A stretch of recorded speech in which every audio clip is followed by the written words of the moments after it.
snake woman down there, she's from a film we did last year called Waxworks. Right. Which is a selection of famous monsters of filmland. You were telling me earlier this had something to do with Scooby-Doo, because I love Scooby-Doo. It's not to do with Scooby-Doo officially. It's literally teenagers in peril in a house of wax. Right. Do you when you do this kind of work, do you mainly concentrate on horror, or do you get into science fiction? Oh no, we do various things. We did Highlander, which was, say, more fantasy work. At the moment we're doing what could be called a fantasy film for Ken Russell, The Lair of the White Worm, which is not so much horror. Next year we're doing our own production, a science fiction movie called Changer.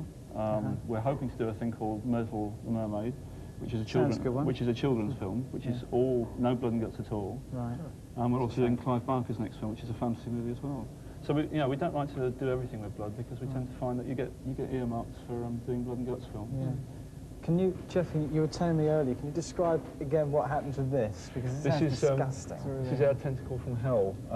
When Dr. Channard, who's one of the characters in the movie, he's been taken down into hell, and when he's brought back up and turned into a Cenobite, this thing comes up behind him.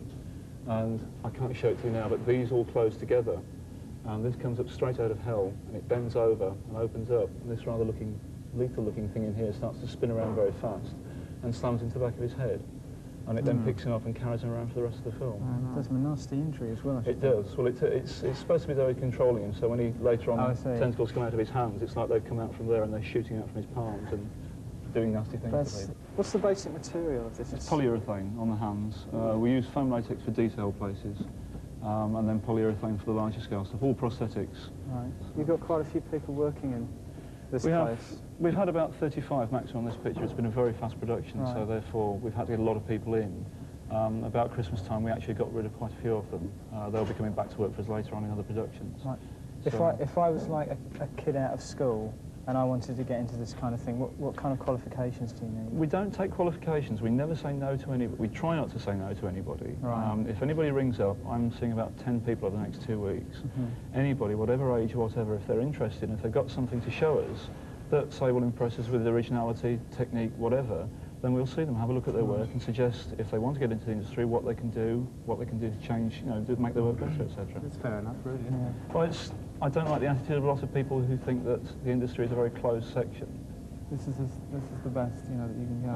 Well, no. Really again, you always come back to the problem, I think, of money on any film. Yeah. You would always like a budget to be larger, and so therefore you fill the size of your budget. Right. We've done, I think, for what the money we've got, we've done a very good job here. So yeah, it's amazing. It looks good on the film anyway.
Here we are on another part of the set of Hellbound, the smashing film made by Clive Barker himself.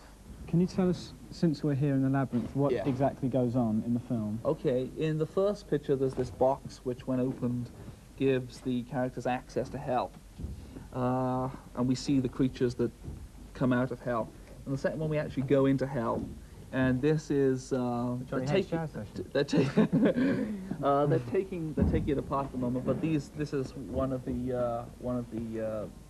centerpieces of hell. And bang in the middle is the mother and father of all these boxes, which is 5 miles high, which is pretty high. Off at one of these, but we can't see it at the moment. And the Cenobites, the creatures in the first picture, are haunting these corridors, as are a lot more beasts. So it's kind of fun. Right.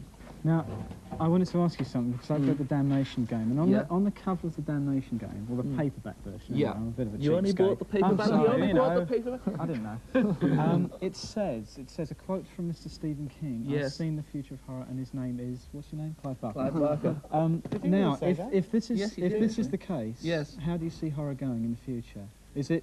I mean, you're very much into making films now. I am. Is it going to go away from the Stephen King mold of horror? Do you think? I think censors may have something to say about the way that horror actually ends up going. I would like to see it going the way that my books are going, that is to something which is tougher and more adult.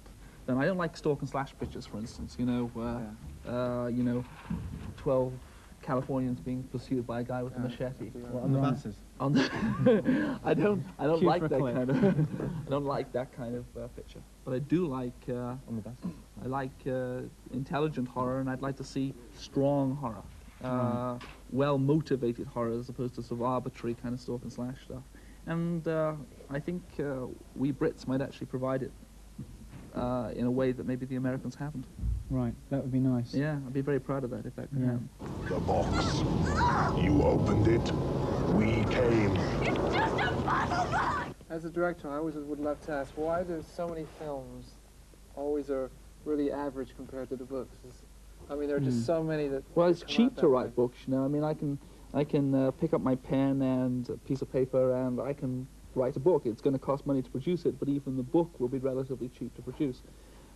Movies are expensive. Even small movies are expensive. This is a very modestly budgeted picture, but it's still expensive vis-a-vis producing books. But so many, I mean, you get so many like fantastic books that appear to be simple, and then when the film comes out, you're usually so disappointed because the screenplay has been, changed That's true. around. That's true. So I can only think of a few that actually, are comparable to the book. I think that's right. I think part of the thing is that movies are also made by community efforts of various kinds. I mean, you've got producers like myself working, you've got screenwriters, you've got actors, you've got a whole bunch of influences. And sometimes the mix works, as I think it did on Hellraiser, and I think it will on Hellbound. And sometimes it doesn't, and sometimes you end up with life force, Yeah. which should be great, because the book is great, and Toby Hooper's a fine director, and the special effects are great, but it doesn't quite come together. Yeah. And I don't know why that is. I think the chemistry is wrong. It must be the same with bands. Yeah. I mean, the bands break up because the chemistry is wrong. That's right. Or if they get the wrong producer. I mean, don't suppose. you fight in the studio? Never. Yeah, Never. occasionally. Yeah, Really? Yeah. No, I mean, No, how of badly? course. No, yeah, but How badly? How probably badly? not. Does blood get shed? I mean, No, I mean, Well, that's if it's there's never, any major decisions, never just I mean, dramatic as that. normally by the end of the day, the three of us are unanimous. I mean, sometimes, because there's three of us, it can be a simple majority. But, I mean, does normally, anybody ever walk out and say, I'm not having anything to do with you ever again? No. No, we've never none got of to that. Stage, No. No. It happens in I movies. mean, it would be,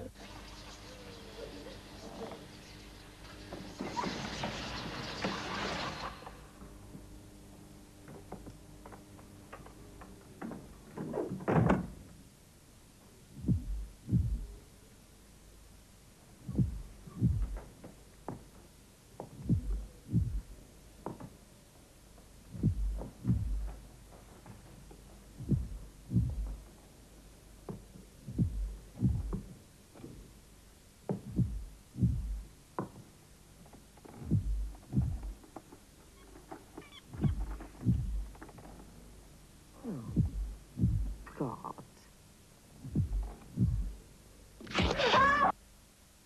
Do you ever scare yourself?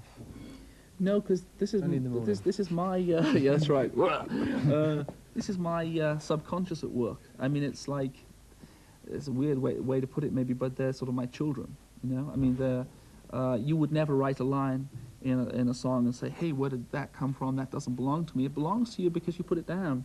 And anything I put in a book or in a movie is mine. It's a way of getting the good stuff and the bad stuff out of my subconscious Right. and in public view. Right. But surely, I mean, for instance, we've had described to us a scene from Hellbound, which is the birth of Julia. Oh yeah, the The rebirth of yes. Julia. Now that sounds pretty Yeah, damn I hope so. grotesque. Actually, to I've just me. been looking at the cut of that upstairs, and it's very chilling even without the sound mixed and so on. that Do you will pass the censor, by the way? Because the guy Well, There's a bit too much blood.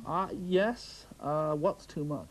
Yeah. You know, it's in the eye of the beholder. I mean, I would not like to think that we should be guided by spurious ideas about what good taste is. At the same time, I don't want anybody to simply say it's just there for the sake of it.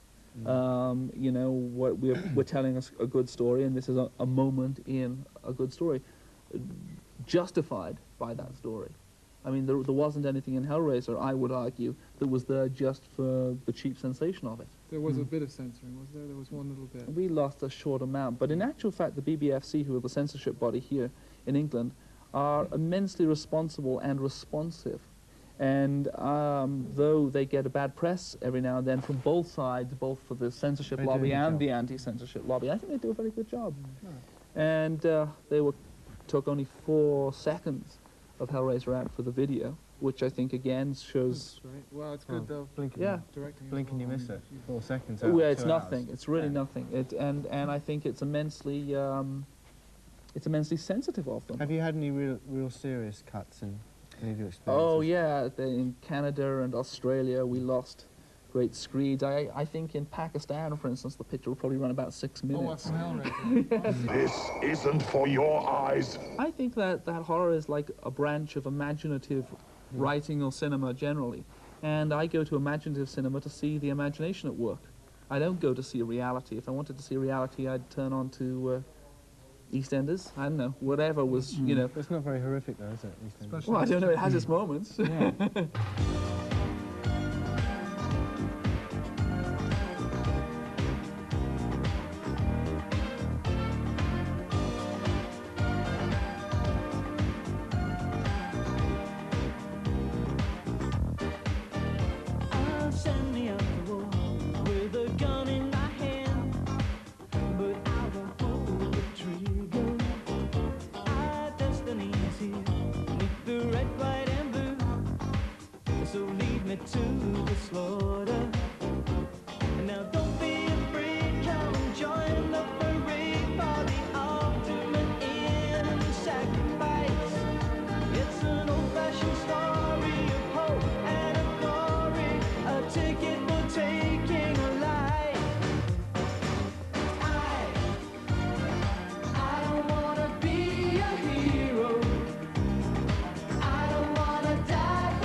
Big for a living room, isn't it? I did the James Bond thing. Oh, James Bond. The 007 stage. Is this where the submarine came in? Yeah. And, Submarine the in Spy Who Loved Me? Spy Who Loved Me. Both of them. All 3 of them, actually.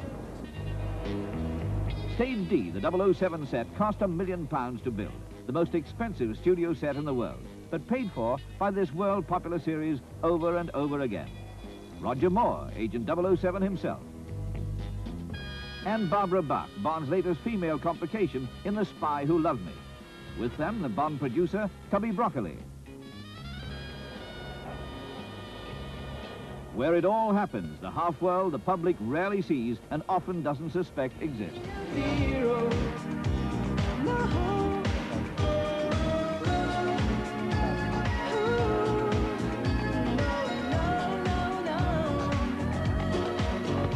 Right, here we have it. Yeah, here The we famous London double-decker have bus, it. as used in the brilliant on the bus. On the Right, bus you battler. And Right, you battler. Look at you. All right, Jacko. Blakey, Cal. Off we Blake, go. sorry, Blakey. I expect to see Reg Varney somewhere. I know, it'll be about somewhere, I'm sure. 3rd seat on the right, the director said this Yeah. one. That's here, isn't it? Yeah. All right, Jacko. Oh, you have to get behind us for I'll once. have to, I'm afraid.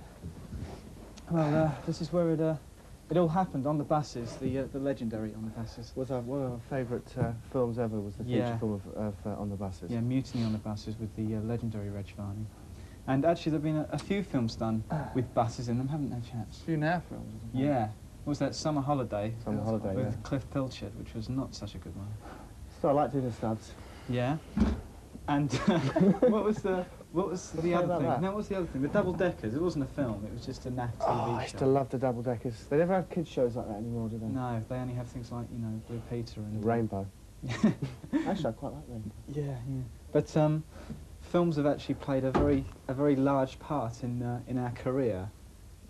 As far as, you know, writing songs from my point of view, it's I went to see Stand By Me and wrote Turn Back the Clock. That's a legendary single of ours. And it's funny, we've always seemed to go to films at certain stages of our career, especially when we're, you know, going down the charts. It's a good way to escape, isn't it?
Originally, I'm from Liverpool, and I can look upon Leeds and